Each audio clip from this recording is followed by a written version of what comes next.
Blessed day mga sir. Everyday sa blessings yun, no? So, karon murag dugay-dugay ta nawala sa akong pagtabang. Ang atong target is Caraga Loop Series. Na mutabang ta patuyok sa Caraga atong unang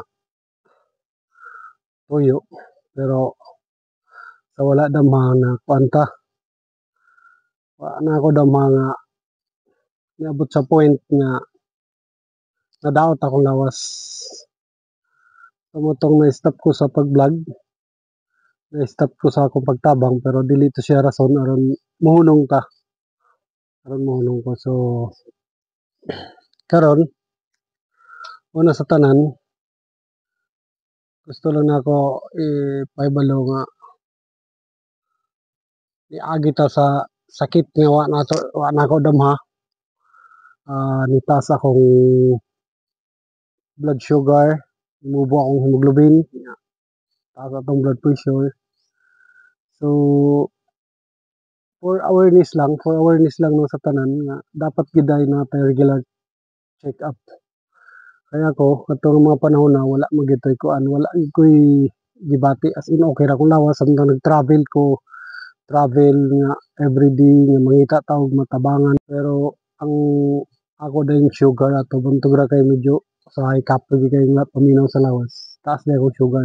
So mo tinungdan nga niabot kita sa balay Tambalanan na hospital ko og 10 days. Tungod kay nga akong sugar ni abot og 400. Grabe ka taas kayo. Motong naundang ko sa akong kuan pag-vlog, sa akong pagtabang. Pero sa ingana pa man, una sa tanan akong pasalamatan ang labang makagagahom. Father God, salamat sa tanang grasya. Salamat sa lugway sa kinabuhi mo panggihatag nako. Niagi man ko sa medyo major gid nga sakit pero nang balatian gid nga akong kuan nga gi-oxygen ko kuan nga na. Pero salamat sa Ginoo kay gitagaan pa niya lugway akong kinabuhi. Ikaduha sa akong pamilya nga wa gyud pod sila nagkuan, wa ko nila gipasagdan. Lagi kong gitabangan sa ng moral o financially nga support na gyud. So salamat kayo ug sa akong mga kuya ug mga ate sa The Fraternal Order of Eagles, Yakap Philippine Eagles sa Northeastern Mindanao Eagles Region Caraga. Salamat kayo ninyo kay labi na sa atong regional governor Kuya Tid Muntis. Salamat kayo sa akong mga kuya ug ate sa nag-rescue nako dito sa balay. Sa pagtawag daw kang Kuya Tid is one call away ra gyud gipasundo ko niya gidala ko sa ospital. Actually dili ta na mga isa-isa sa mga nagsundo nako sa mga ning visit sa ospital ug sa nag-donate sa dugo kay nabunuhan mo tag dugo.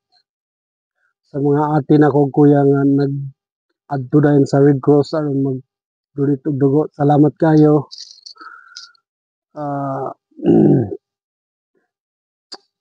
Moto kay taas man nga panahon nga nag-recover ko sa akong baltian. Taas punta nga panahon nga nawala ta sa atong tuyo nga pagtabang.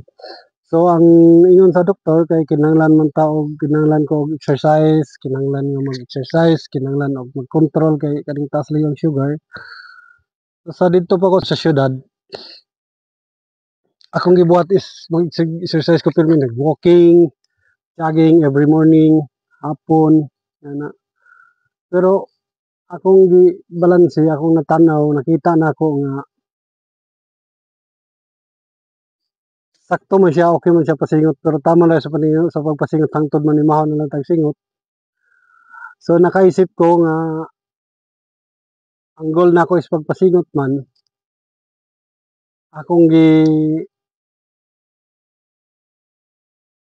kuha na akong oras diri sa bukid kay namantay gamay nga kuan pwede matamnan nga aron dunay abot or dunay mapaabot ang akong pagpasingot. So karon nag-focus ako sa nananom ko og lubi nananom ko diri sa bukid. So unsa na lang, pero ang ako yung unang kuan is nananom ko og lubi. Morning na ako diri karon sa bukid mo ni atong kuan mo ni akong area. So actually kuan na ni siya, puno na ni siya og lubi. Ang ako tod gitanom diri nga lubi is green dwarf takunan. Kaya ang green dwarf takunan tulo lang siya ka tuig mamunga na. So kani siya nga area puno na ni siya. Puno na og lubi. So dili lang lubi atong ang akong ging tanom diri. Nagtanom po ko og mga kanang mga fruit bearing trees nga kuan like durian, langka, avocado, ug lansones nga na dagon sa lang. Total sa pag-abot sa panahon nga kuan mamunga man gyud. So mao ni akong giingon lay nga dunay kuan, dunay mapaabot ang atong pagpasingot. So ang pinaka-goal gid nako ini is ang akong health. Ang akong health nga ma-maintain ako nga dili na mo taas ang sugar, di na mo mababa ko ang hemoglobin, dili na mo taas ang blood pressure. Kay siyempre nagkaedad na taon nga murag realidad na mo sa panahon karon nga murag ingana na gid ang kasagaran nga sakit. Siguro kuan, siguro ni abot sa ako ni nga sakit gumikan sa kuan. Sa akong lifestyle siguro sa panahon nga medyo nagtrabaho pa ko na okay pa akong kuan kanang sa medyo batanon pa lifestyle na ako nga kanang walay control sa kaugalingon. Sa mga pagkaon, number one gid ang pagkaon. Mao gyud akong kuan kay kung sa bisyo wala man tay kuan ana. Wala man ta nagbisyo. So sa pagkaon gyud akong kuan kay dili magkontrol kadtong mga panahon nga kuan pa ko wala ko'y control. So karon ang akong time is ako sang gi-focus diri sa bukid aron sa pagpananom kay para pud sa akong health. So mao lagi dili siya kuan, dili to siya katapusan sa atong pagtabang. Hopefully nga maabot ra gyapon ng time nga ang Dios kanunay do na may panalangin, makaluag-luag ta, makaluag-luag ko, padayon ra gyapon ko sa kuan, sa akong mga sa akong tuyo nga pagtabang, padayon ra gyapon ta. Karon medyo pa-recover pa man ko sa akong health. Medyo naka-recover na, nakalihok-lihok na. So salamat kayo sa Ginoo nga naka-recover ko. Dali ra akong recovery gyud. Nagka-B palsy pa gani day ko no. Kadtong after ato nga isakyan pod og Bell palsy nga murag na paralyze ang katunga sa akong diri. Akong naong ako nahiwi akong lips, ang baba nahiwi na akong mata dili ma-close. Nga basta kay kuan. So thank you Lord kay bisan og ngadto nawala ra siya. Na okay nang atong kuan, ang akong Bell palsy. So karon murag as in okay na gyud ang akong recovery. Mo nang focus ako diri sa kuan sa bukid kay sa bukid daghan man ta pwede buhaton. Pwede ta mananom, so pwede ta mamuhi og mga hayop. Pwede ta basta bisan unsa pwede na to daghan tay mabuhat diri sa bukid. Dili lang ang pagpananom. So ang pinakauna gid nako diri nga gibuhat is mao lagi ni nagpa-limpyo ta sa area. Malimpyo ng area nya after ato tamnan og lubi. So dagan-dagan gid atong akong natanom nga lubi. So kani kay dwarf man ni siya, dwarf takonan. Green dwarf takonan pang kopras man gid siya, pang kopra gyud.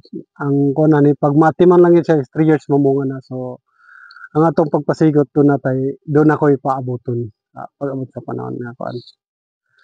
So sa mga daghang kay nag-PM nako nangutana nga nung nawala tagkalit, wala na ko ka-upload og videos, nawala ako nga naputol gyud siya as in totally naputol mao tong hinungdan nga ang atong health medyo nibigay man naka-oxygen ko basta kay grabe. So pero mao lagi na kuan nga di lang ta magpakawa sa paglawom kay niagi man ko ni nga sakit ato nga sakit. So karon totally murag naka-recover na ko. Okay na ang panglawas. dili na taniwang kayo. So balik ko sa akong kuan kaning pag-vlog. So mao gyapon mangayo ko sa inyong suporta gyapon sa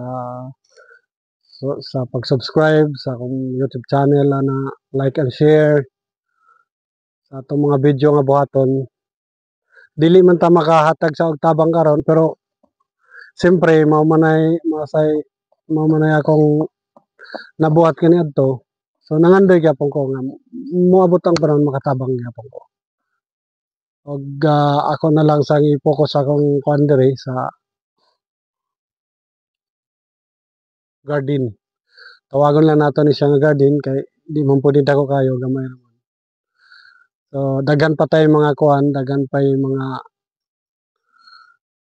adlaw nga moabot, daghan pa mga buluhaton nga akong ma-share ninyo as kanang ma-inspire ang tag-usa nga dili ta pwede muhunong or mo-stop sa atong kuan, di ta pwede mag-stop sa atong mga plano.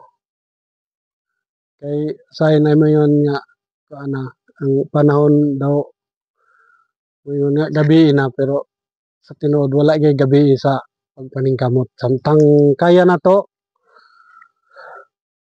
maningkamot ta. Kung doon na tayo area nga kuan pwede tamnan kay sayang panahon. Dali ra kayong panahon, pareha niyo nakoy magpakita ra ko nga mga next video siguro nako. Pakita na ko na akong mga tanom nga green dwarf takonan kung unsa na siya kuan. Unsa siya nag-progress gikan sa pagtanom nako. So mao ra to. Sa mga nangutana tuod nga nganong na-stop ta mo na to akong kuan lagi. Siguro natubag na nako ang inyong mga pangutana na na-stop ta gumikan sa wala ako damha nga kuan. So awareness lang para sa tanan no. Dapat yun do na tayo regular nga check up, pagpa-check up sa atong lawas kay usahay magtuta nga okay ra ta. Pero do na day gibati na to. Do na day nag-start nga mga problema sa atong lawas. Pero wa ko nagtuo nga do na day ang akong sugar day taas na mga hemoglobin ako mubo. So nabot gyud sa point nga dili na ako makatindog. So mao ra to. Salamat kayo og padayon lang ta. Ako hangyo padayon lang mo sa pag-view sa akong mga videos.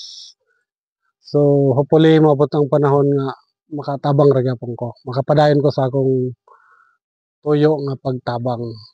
Kay mao man kay akong kuan sa pag-vlog nako, pagsugod nga motabang gyud ko pero nabot lang sa point nga ingani. So siguro ato rang buhaton gyapon na paabot sa panahon nga dunay panalangin sa Ginoo. So daghang salamat ug God bless everyone.